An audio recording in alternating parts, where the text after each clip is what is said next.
Jordan Alexander from Martin Luther King Junior High School. And I'm Nina from Dekalb School of the Arts. And today on our kickback, we'll be talking about should pro athletes get paid as much as they do. We're sitting here with Mike Suarez, the marketing director from the Battle of the Trenches, Julius Williams from the Jacksonville Jaguars. And we have Anthony Smith from the Pittsburgh Steelers. So, we're here to talk about should athletes get paid as much and what are the reasons for their pay and things like that. So, who's to start off? I think they should. It's a lot of pressure to be on a team. You know, you make people so much money, you can lose people so much money. You have everybody looking at you. I mean, that's a big task.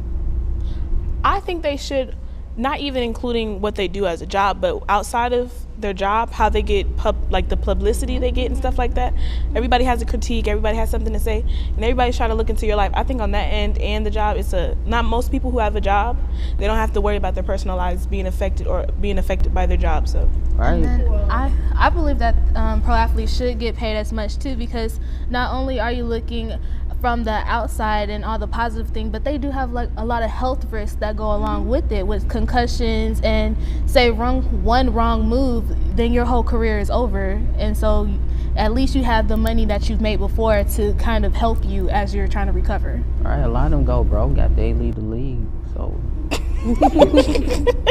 I mean, I'm just saying. What do you think? That's true though. Yeah, I'm just saying. They end up in foreclosure, bankruptcy, all that. So what do you think part of the pay goes towards? Is it more geared towards insurance, just to make sure you guys are healthy and make sure you guys are playing right and being fit? What do you think it goes towards and your level as an athlete? Well, it goes into a lot of things.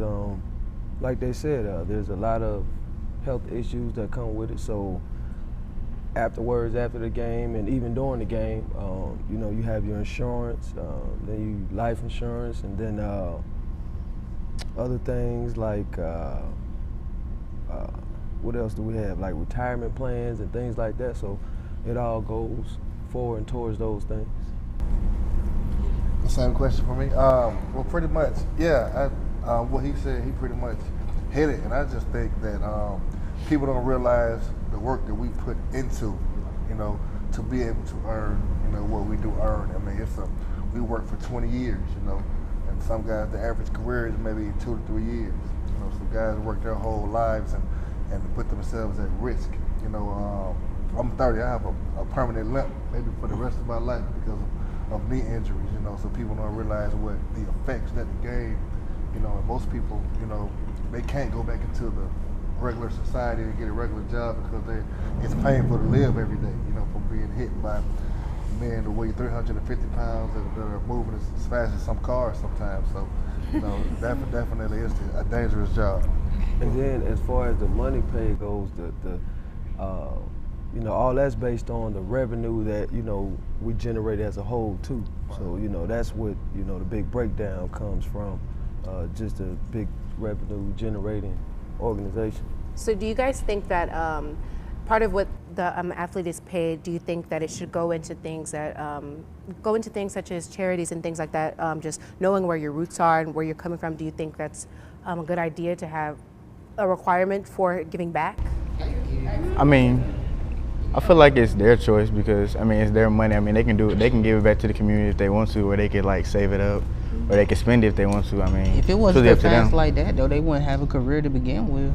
Well, yeah, I have to disagree in a sense. I mean, like I'm not gonna like generalize to all. I guess not African American, but basketball players come from a bad background. I'm not gonna generalize that, but I know some do, and I guess that their like home is where kind of like what helped them become who they are now. And I think that regardless if they came from a bad background or not, you should always give back. Everyone who is a celebrity, a basketball player, a singer, actress, whatever, they should always give back to the community because the community is what helped them in the first place. I think most of them do because, you know, it's a good thing to do in tax cuts and stuff like that. I mean, it's smart. Like, I feel as though you shouldn't make it a requirement because if you do, then the whole genuineness of giving back is just taken away. Yeah, I think just like you said, it is their personal choice. But when you come from certain environments, you understand what it is. And sometimes guys feel an obligation, kind of like these guys with our Battle of the Trenches Foundation.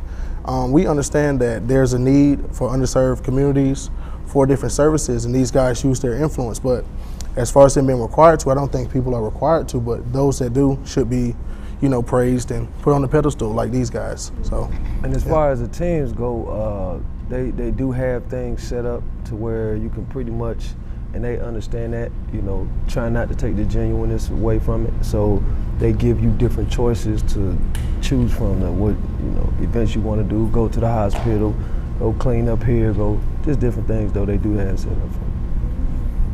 Okay, well, there are certain levels that athletes are paid. Do you think that the more publicity that you get as an athlete, the more that you get from sponsors and things sort of like that?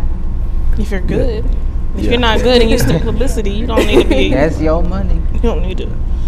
So is it geared toward skill or publicity? It's a combination of both. And it's more of a who can be marketed the best, and how they're trying to, and what they're trying to market. So, it's kind of whoever fits best into that scheme, and they more likely want to use the superstars than the guys that, people don't really know. So that's really much how they pretty much break it down and do it. Okay. Well, are there any advice that you want to give to people who are looking to be pro athletes or wanting to shoot towards that goal? Is there anything that you want to say or want to give help to? I guess when we start, just realizing how fortunate you are to be able to play a game and realize the amount of work that you have to put in. I mean, everybody loves to watch the games on Sundays, and read the tabloids and the media stuff, but they don't realize how much work goes on, behind the scenes. And it is a dangerous game, so make sure you realize and you educate yourself on the risk. They have this thing called CTE, that's getting a lot of attention right now.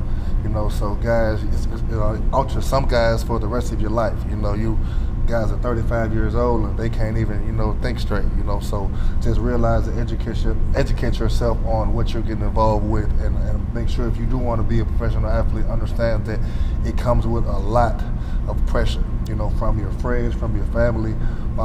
Things are not going to be the same. Everybody loves to just think about, okay, I'm going to make a lot of money, but it's going to alter relationships. The friends that you had growing up, you're not going to be so friendly anymore because everybody's going to have the handout, so pretty much, so get used to it and get used to the amount of work you got to put in.